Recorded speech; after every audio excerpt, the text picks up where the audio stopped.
Assalamualaikum warahmatullahi wabarakatuh. Waalaikumsalam warahmatullahi wabarakatuh. Baik, perkenalkan kami dari kelompok 1 di mata kuliah metode komputasi dan menarik.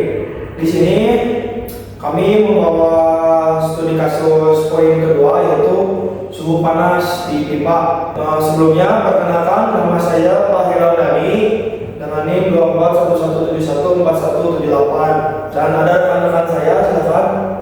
Dan perkenalkan, nama saya Rizky Nurmawati dengan NIM 2411711421. Perkenalkan, nama saya Rami Maulana dengan NIM 24771419. Perkenalkan, nama saya Muhammad Fatur Agustian dengan NIM 2411714177. Ke tahapan 1 yang akan dibahas oleh saudara saya yaitu Pak Hiram Dani. Kepada Pak Hiram Dani dipersilakan. Nah, saya Hiram Dani, selaku dari anggota kelompok metode komputasi dan numerik. Di sini saya akan menjelaskan model matematik yang sudah kita lakukan penelitian dari awal, diantaranya. Nah, jadi Pak, secara umum matriks ini mempresentasikan masalah perpindahan panas di pipa tersebut ya Pak. Mungkin ada video kayak termodinamika, kayak perpindahan panas ataupun perpindahan massa. Lalu kita tuh harus mencari nilai suhu T1, T2 dan juga T4 nya Pak. Dari awal tuh emang kayak gitu. Mungkin saya akan menjelaskan secara rinci di sistem matriks itu, kayak memahami persamaan linearnya terlebih dahulu Pak. Ada 4 persamaan awal. Ini yang pertama itu ada 3 T1 dikurangi T2 sama dengan 100. Lalu mungkin T1 ditambah 3 dikurangi T3 sama dengan 50. Lalu sama 3 itu ini T2. Ini ditambah 3 T3 dikurangi T4 itu sama dengan 50. Dan sama lagi datanya ada T3 min T3 tambah 3 T4 sama dengan 200. Nah, agar mudah diubah ke matriks, bayangkan kalau persamaan memiliki semua variabel di maupun mau di T1, T2, T3, T4, itu persamaan itu jika tidak ada persamaan artinya pengalinya adalah 0. Mungkin bisa dikatakan jadi kayak hasil dari ubah ke matriks itu persamaannya ini 3 T1 dikurangi 1 T2 0 T3 ditambah 0 T4 sama dengan 100. Dan pengalinya salah lagi, pengalinya adalah 0 min 1 T1 tambah T3 dikurangi 1 T3 ditambah 0 T4 sama dengan 50. Ketiganya ialah 0 T1 dikurangi 1 T2 ditambah 3 T3 dikurangi 1 T4 50. Persamaan terakhir diantaranya 0 T1 ditambah 0 T2 lalu 1 T3 dan 3 T4 ialah 200. Nah, ini sudah mendapat persamaan yang dengan catatannya pengalinya ialah 0.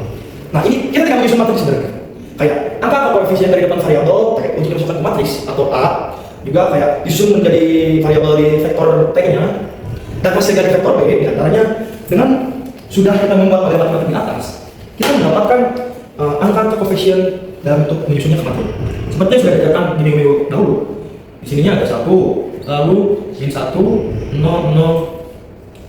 Nah, mungkin ini ada 1, 3, min 1, 0. Ininya ada 0, min 1, 3, min 1, 0, 0, min 1, dan 3. Ini dapat yang T1, T2, T3 itu 1. Ini untuk ini ya, tambah model matematik yang tadi di atas itu kita ambil dari sini. Lalu apakah sebenarnya seperti yang sudah didapatkan? Ada 100, lalu kita bawa 50, ketiganya 50 lagi, dan juga di 200. Nah, ini untuk menyelesaikan model matriksnya. Kayak cara menyelesaikan dikali, dibagi atau ditambah bisa tuh. Kayak mencari nilai T sampai T4 secara manual kita bisa menggunakan metode eliminasi Gauss, mengubah matriks A menjadi matriks di atas lalu disubstitusikan. Makanya ialah kayak menganalisi baris 2 atau T1 di baris di baris kedua harus jadi 0. Nah, ini fokus pada baris 1 nih ya. Yang B1 dan baris 2 atau B2. Kita ingin menghilangkan angka min 1 di B2 kolom 1. Nah, ini rumusnya B2 sama dengan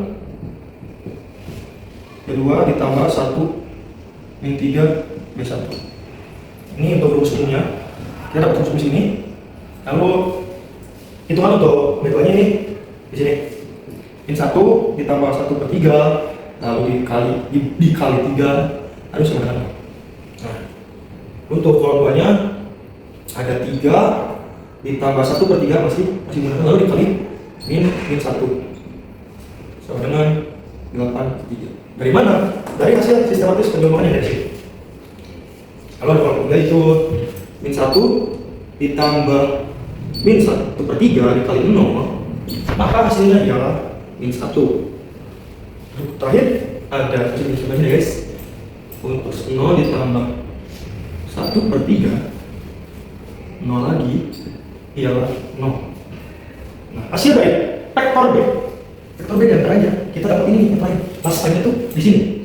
Dari 50 ditambah 1/3 kali 100 sama dengan 2,5/3. Nah, ini mungkin untuk hasil vektor B. Jadi untuk kesimpulannya semuanya bisa diketahui dari model matematis yang saya jelaskan barusan, kita mendapatkan ending di persamaan matematik di sini untuk studi kasus poin dual yang datanya itu suhu panas pipa, dapatkan dengan hasil akhir dan ending yaitu 50 ditambah 1/3 kali 1 sama dengan 250 dibagi dengan 3. Nah, ini untuk metode pertama. Nah, untuk metode kedua atau tahapan kedua nanti akan dijelaskan oleh rekan saya setelah ini. Baiklah, perkenalkan saya Bagaimana. Di sini saya akan membahas tahapan nomor 2 yaitu membuat implementasi atau membuat program Python atau Excel untuk mencari nilai distribusi suhu secara numetrik di masing-masing titik T1, T2, T3, T4. Nah, untuk langkah-langkahnya kita langsung saja. Untuk langkah pertama ya, di sini saya membuka Google, terus meminta bantuan game ini untuk cari codingan untuk si distribusi suhunya.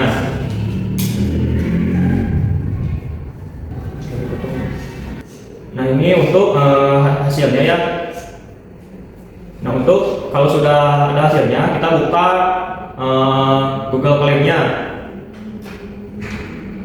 Nah, di sini kita masukkan menu, yaitu ada menu kode. Di sini klik saja. Lalu yang codingan tadi kita salin terlebih dahulu. Nah, sesudah disalin kita copy paste atau Ctrl P untuk menyalin ke Google Colab-nya. Nah, di sini kalau sudah gini kita langsung menekan tombol Ctrl dan Enter. Nah, di sini Google Colab-nya sedang memproses ya. Ditunggu saja.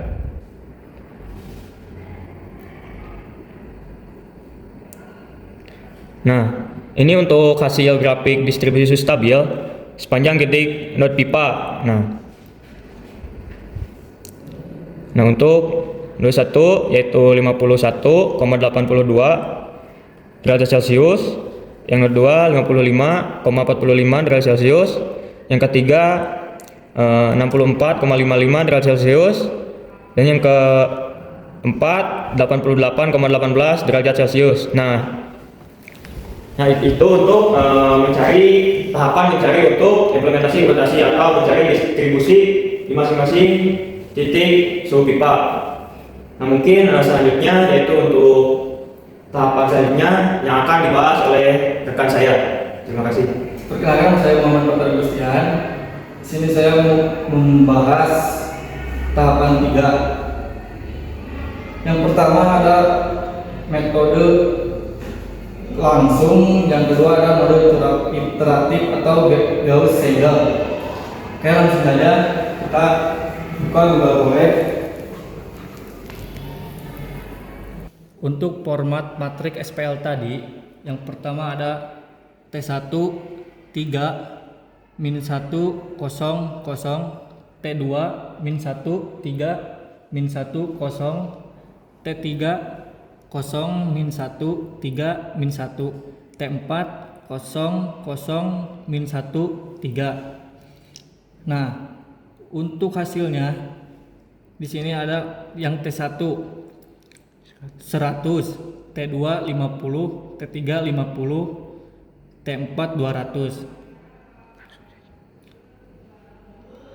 Nah, untuk metode hasil eksak menunjukkan di 51.81818182. Untuk T2 55.45454545. T3 64.54545455. Untuk T4 88.18181818.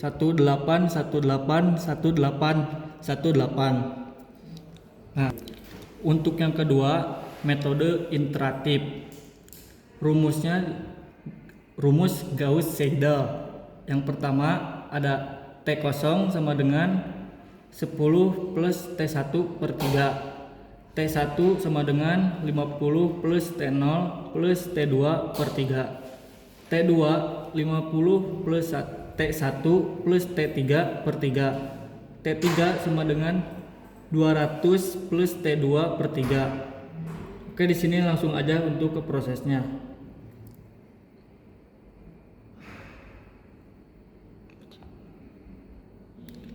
Nah, di sini hasilnya, hasil metode Gauss-Seidel. Yang pertama T0 ada 51.81818164. T1 55.45455453. T2 64.54545446. T3 88.181815. Untuk tahapan metode langsung dan metode iteratif yang saya sampaikan barusan cukup sekian. Nah, untuk selanjutnya untuk tahapan 4 akan disampaikan oleh rekan saya. Baik, di sini dengan saya Risma Hernawati akan menjelaskan hasil dari dua metode yang tadi, yaitu hasil dari metode langsung dengan suhu T4 881818 derajat Celcius dan proses iterasi Gauss-Seidel hasilnya 881818 sama dengan metode langsung.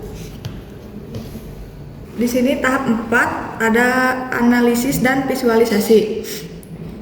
Profil distribusi suhu stabil sepanjang pipa berdasarkan grafik hasil kode Python di Google Colab ini bisa melihat suhu di setiap titik sensor atau node. Node 1 berada di 51.82 derajat Celcius dan node 2 naik tipis dan landai ke 55.45 derajat Celcius dan node ketiga mulai melengkung di 64.55 derajat Celcius dan terakhir node 4 melonjak drastis ke mencapai puncak di 18 derajat Celcius. Kenapa grafiknya melengkung tajam di ujung node 4? Yaitu alasannya visinya dapat kita lihat dari persamaan matriks. Kenapa grafiknya melengkung tajam di ujung node 4? Nah, alasan visinya dapat kita lihat dari persamaan matriks awal pada file. Angka di sisi kanan menunjukkan energi panas eksternal yang masuk ke masing-masing titik. Node 2 dan 3 hanya mendapat suplai energi sebesar 50. Itulah mengapa grafiknya cenderung landai di tengah. Sedangkan node 4 mendapat suplai energi yang sangat besar, yaitu 200. Injeksi panas yang besar di node 4 inilah yang membuat ujung pipa menjadi sangat panas. Melalui sifat konduksi logam, panas tersebut merambat ke arah kiri dan ikut menaikkan suhu di node 3. Kombinasi ini membentuk kurva melengkung nonlinear pada grafik. Adapun di sini perbedaan suhu yang jauh antara node 1 dan node 4 bisa memicu tegangan termal yang rawan membuat material pipa memuai tidak rata. Rekomendasi desainnya, kita perlu memberi isolasi termal tambahan atau memperkuat material khusus di area sekitar node 4 agar pipa tidak mudah retak. Mungkin sekian dari pembahasan saya tahap 4, yaitu analisis dan visualisasi. Dan selanjutnya akan saya serahkan kepada rekan-rekan saya. Nah, baik. Terima kasih atas kesempatan waktunya, di mana tahapan demi tahapan, proses demi proses sudah kita berempat sampaikan, yang mana bahwa bisa disimpulkan kita bisa mengetahui apa yang sudah menjadi kasus di proyek terakhir kita ini, apa yang kita ambil, juga hasil dari setiap tahapan-tahapan proses sudah terlaksana, di mana ada tadi yang pertama pemodelan matematisnya, lalu implementasi komputasi, dan juga komparasi metode, ada metode iteratif Gauss-Seidel dan metode langsung atau eksak, dan juga ada digitalisasi visual distribusi stabil. Dari grafiknya sudah disampaikan oleh rekan-rekan saya juga. Mungkin cukup sekian dari kelompok kita untuk mata kuliah metode komputasi dan numerik. Saya Fahri Ramdhani pamit undur diri. Saya Rizky Rawati pamit undur diri. Saya Rudi Maulana, pamit undur diri. Saya Muhammad Terusdian, pamit undur diri. Wabillahi taufiq wal hidayah. Assalamualaikum warahmatullahi wabarakatuh.